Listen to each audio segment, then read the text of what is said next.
Hi guys. Okay, so you guys know me. I am more than happy to plug authors. I'm more than happy to do reviews. I'm more than happy to support the community. And to be honest, I've been quite lucky the last couple of months since I started all this. And I have come across some incredible writers, some incredible books. This is very hard for me.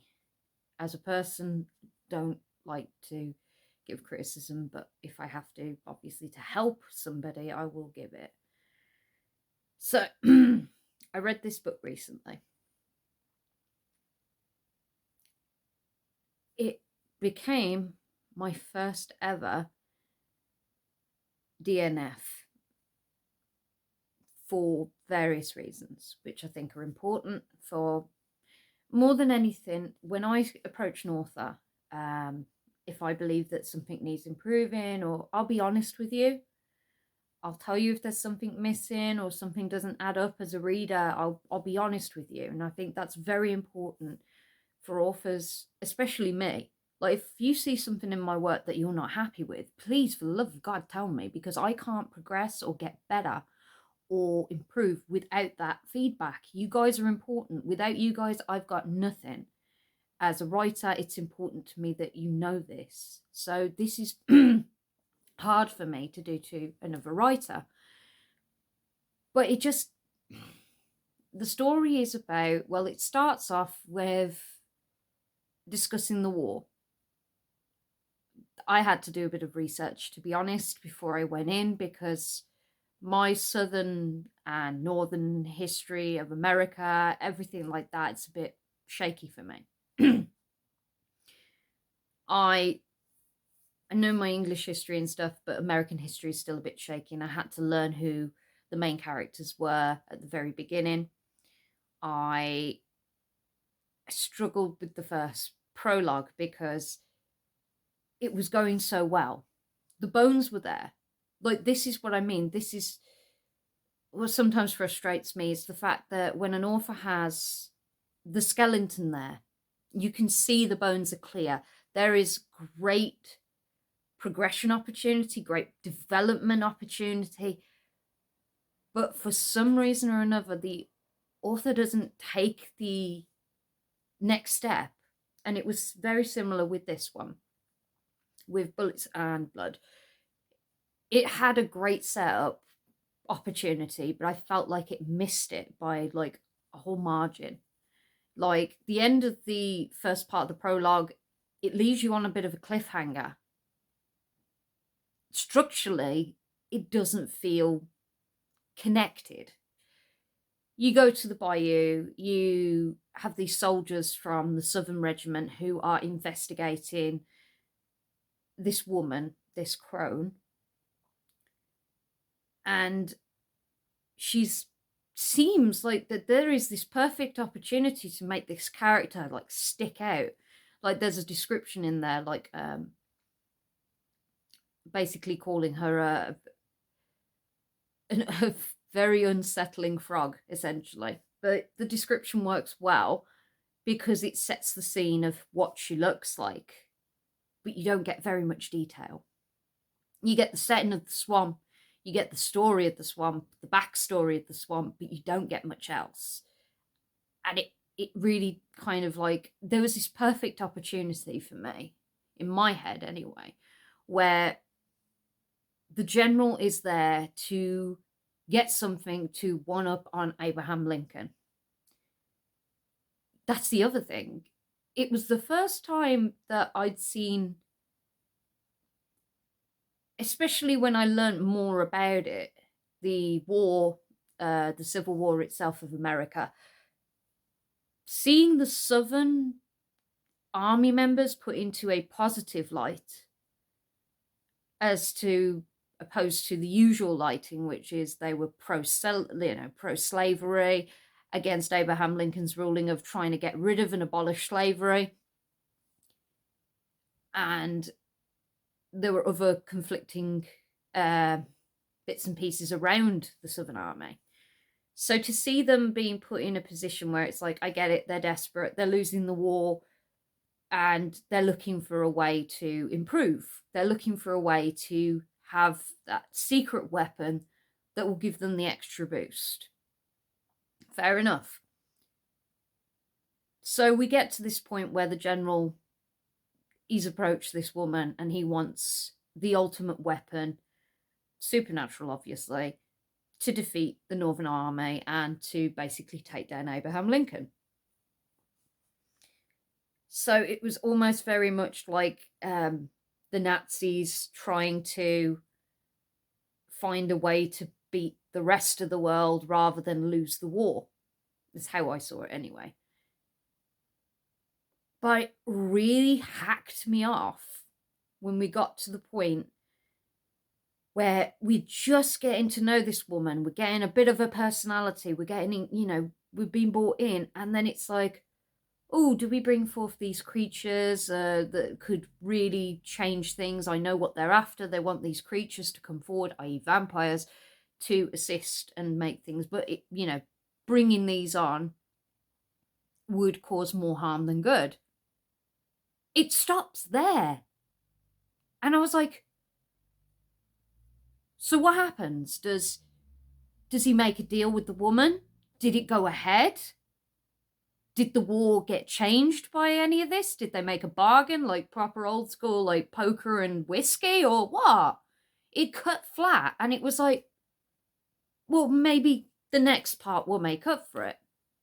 Straight away, we're thrown into a plantation where we are looking at another version of the Southern Army, and only one of the guys know about the deal that was made with the crone. But again, there's no detail. We don't know what the crone actually wants, and if there was a bargain struck for this. And, you know, if this has got to this point where vampires are now working for the Southerners, why are they hunting them down?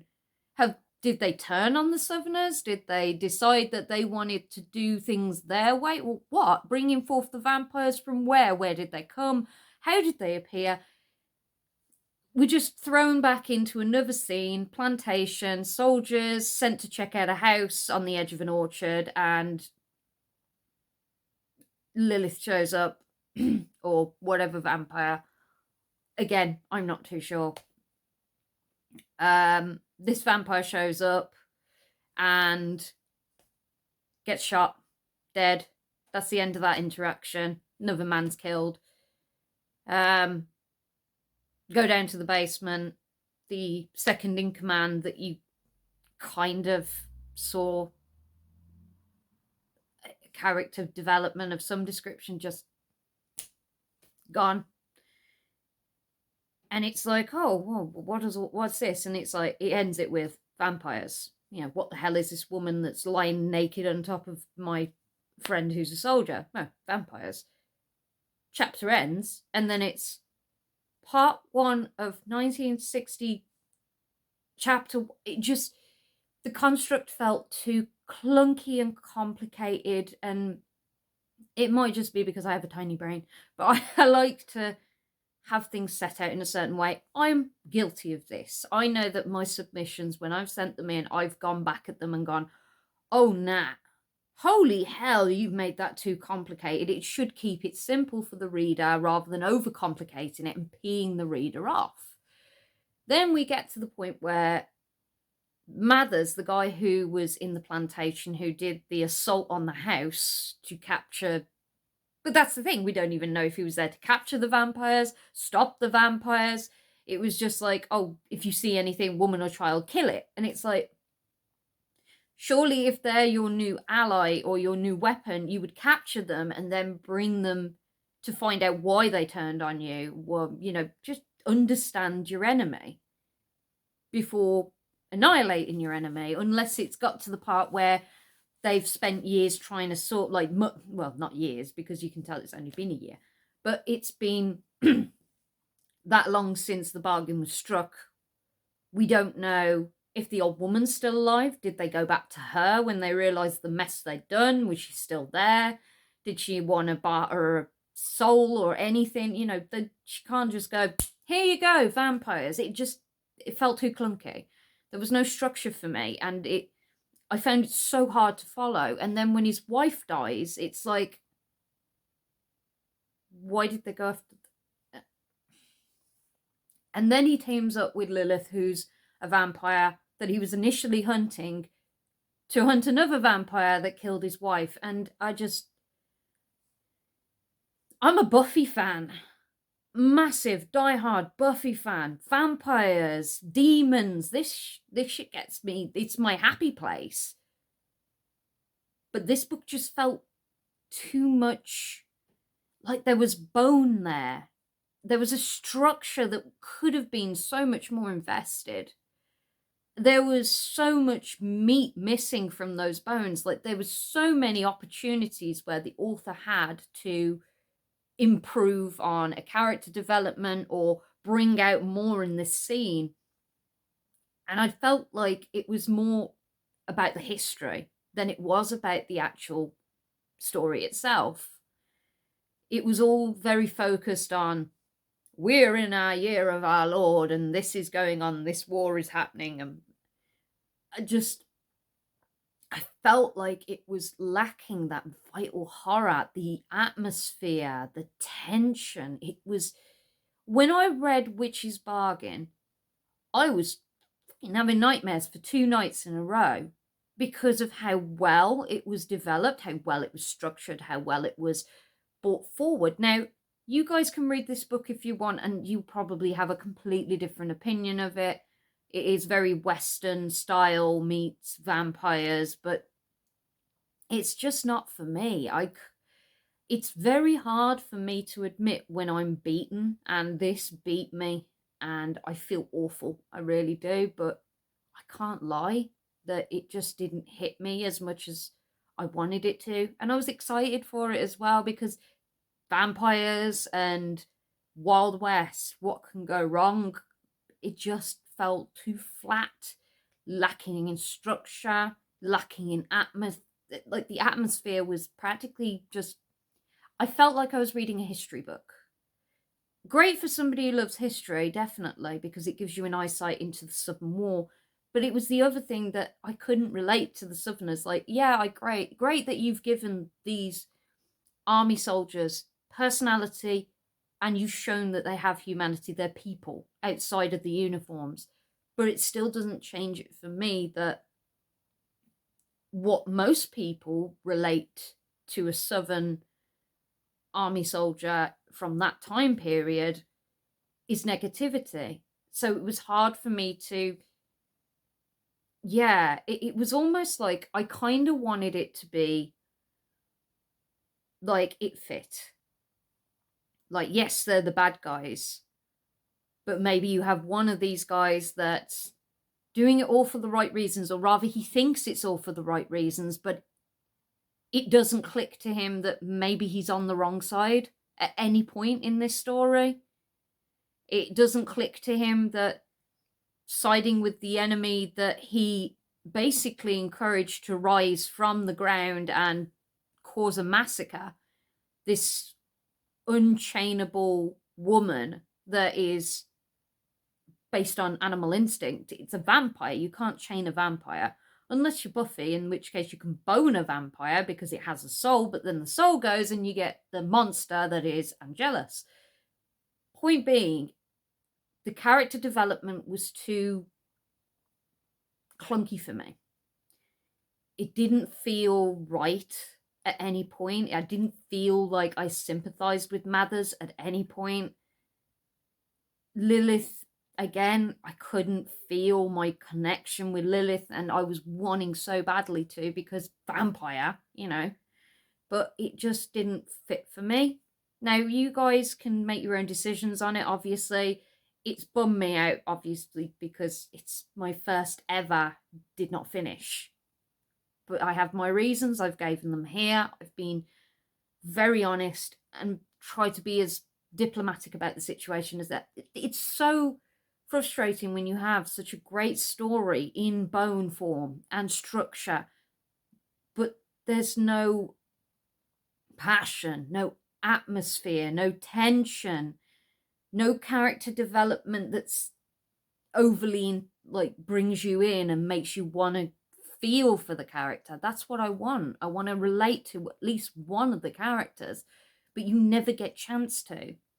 The woman in the Bayou, I was freaking laughing my ass off when I first got through it, but then it cut short and I got so angry because I felt like I would have loved to see this woman come back into the fold. I would have loved to see her return. I would have loved to have got more of her personality and found out more about what she would be willing to do in order to basically, she's putting humanity in danger by bringing back vampires to help the Southerners win the war. What would she get out of it, though? It's a shame for me because I think it had the potential, but it just fell flat for me.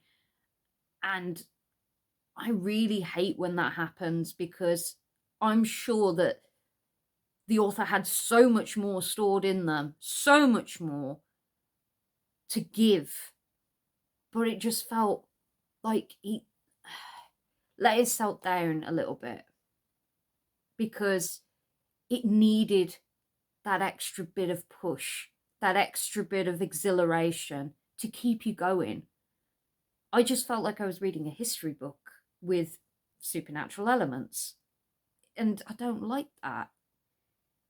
It's got to be something that sings to your heart, and if it doesn't, well, then sometimes you have to put it down, and I had to put this one down, and it breaks my heart, but unfortunately I'm going to give it the lowest stars I've ever given any book on my selection, which is a 2.5, because it's so annoying. There was so much potential, but it just got so lackluster, in my opinion. Again, guys, feel free to read it and feel free to give your opinions. I am more than happy to say, look, this is me. You might freaking love it, but for me, it was a no-go. And I'm sorry that I really feel bad that I've had to say this about the work. I hate doing this to authors because I'm there too. I know what it's like to get bad reviews. I know what it's like to get ripped apart for terrible editing, which, yeah, hello, that's why I have an editor who is an incredible woman who I love and adore, because without her I wouldn't be able to progress. But it also taught me how to not overcomplicate my work, how I need to get, like, you know, I waffle, so you can figure out that I have issues with my planning. I need to plan it simple. Ghost, story, and then whatever comes in between. Don't try and add too much shock value. Don't try and add other genres to overcomplicate it. That's what I've learned from this experience. Don't overcomplicate your own work. Don't overcomplicate a storyline. A reader won't be able to follow it as well, and they'll put you straight back down again. So it's taught me a valuable lesson, definitely, but it just breaks my heart that I've had to do this. And I just hope that the author doesn't hate me, but I have to be honest. And I'm hoping that it will be criticism that can be taken on board for when they do their next book, which will be a bit more developed and add in all the things that it was lacking in this book to make it a better sale and to push more towards readers and actually get the reviews in there that they need to sell their work. But that's it from me. That's all I can give, and I will speak to you all guys later with another book which made me cry and was beautifully written, well structured, amazing character development, and that was Left to You by Daniel Volpe. Like I says, guys, this was heartbreaking for me, so I'm really sorry to bring everyone down, but